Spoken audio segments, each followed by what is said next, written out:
In 1887, a borax plant was built here. Just the ruins of it are left till now.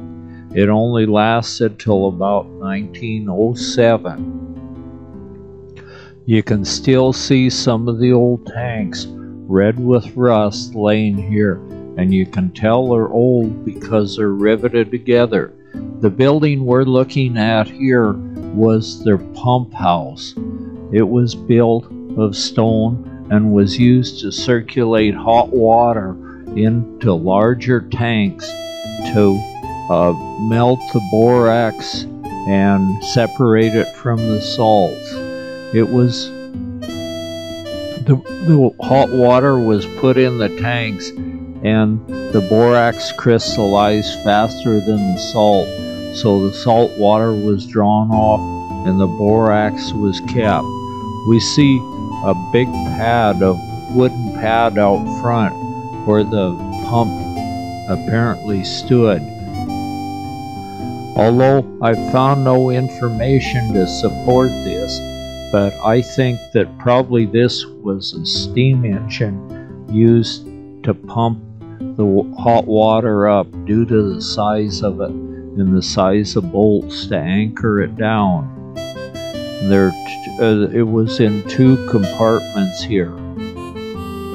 The mesquite wood was used to fire the boilers to cook the borax, and I think the boilers were probably in this rock shed, and the mesquite was used until they depleted the supply, and then wood had to be brought in from elsewhere.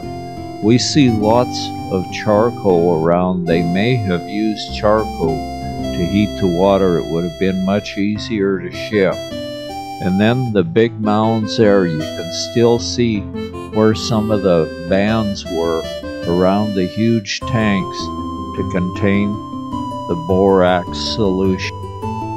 There was a 10-foot tall wall of soil and rocks built up here to support the tanks. We see the remains of another tank laying here, almost rusted completely away, but the bands still look okay. The reason they put this up on a dirt platform was so they'd have a gravity feed to get the solutions off and down into the settling pond. Now here's a bunch of charcoal. You can't tell what kind of wood it's from, I'll bet. But there's a lot of it right here. Yeah, it's juniper. Oh, is it? Yeah, it's juniper. If you don't know, then I can tell you it's juniper. Oh, you just well tell me that, yeah. But, you know, charcoal would have been great to fire a steam engine with, wouldn't it? Well, anything you need fuel for, it's just it's a lot of, that's what men take, man. They got a lot of work to make it. Yeah.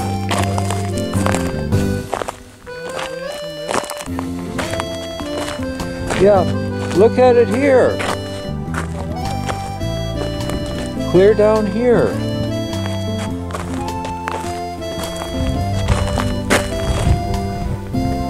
It looks like a whole lot of it. And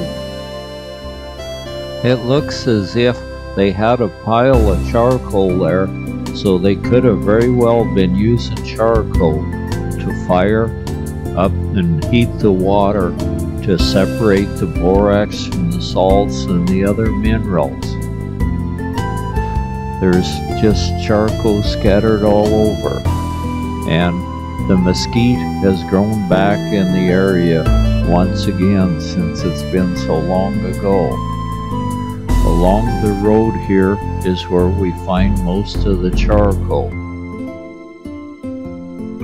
Some of the huge tanks rested on top of this mound, and they would probably shovel all the dirt and stuff that they got the borax, crusted borax from out in the playa beyond, and they probably shoveled it all by hand because they kept a grand total of 30 men busy in its heyday.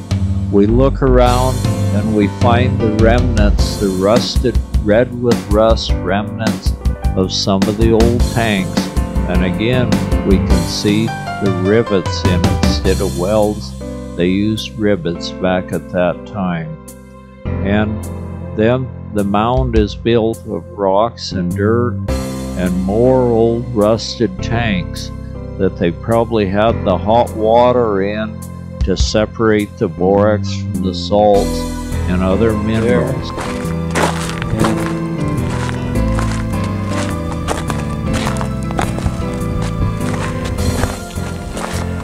That looks like it's been the end of a tank, so there were several of them here. And beyond it were their settling ponds for their borax. And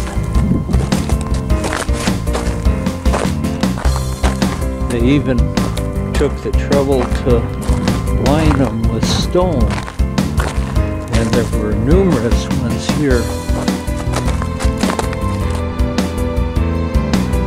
There are 3 of these very large drying tanks where they pump the borax solution in and let it dry, and then they would go out and gather it up and load it on a wagon with maybe 40 mule team wagon and haul it to market. These settling tanks must have taken a lot of effort to build because they're stone lined, stone around the edge, or they're actually drying tanks rather than settling tanks. I guess it was a combination of both, but they would separate the water from the borax and get it dry, and the weather here was really good for that. They used borax after the gold and silver played out, then they went to salts and both. The 10-foot tall mound in the foreground was probably sloped so they could drive a team of mules or horses up there to haul the raw material up. And they did have a bunch of logs in it. One time someone built a fire there and it smoldered for years as it was burning these logs out from under the mound.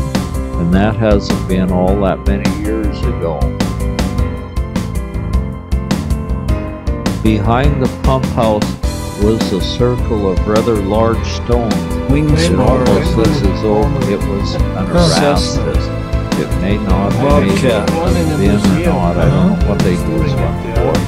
Then we go on they used it to and pull find targets. the wing spar of painted a orange. Cessna Bobcat airplane that was used during the war to pull targets for bombers to practice their shooting skill on.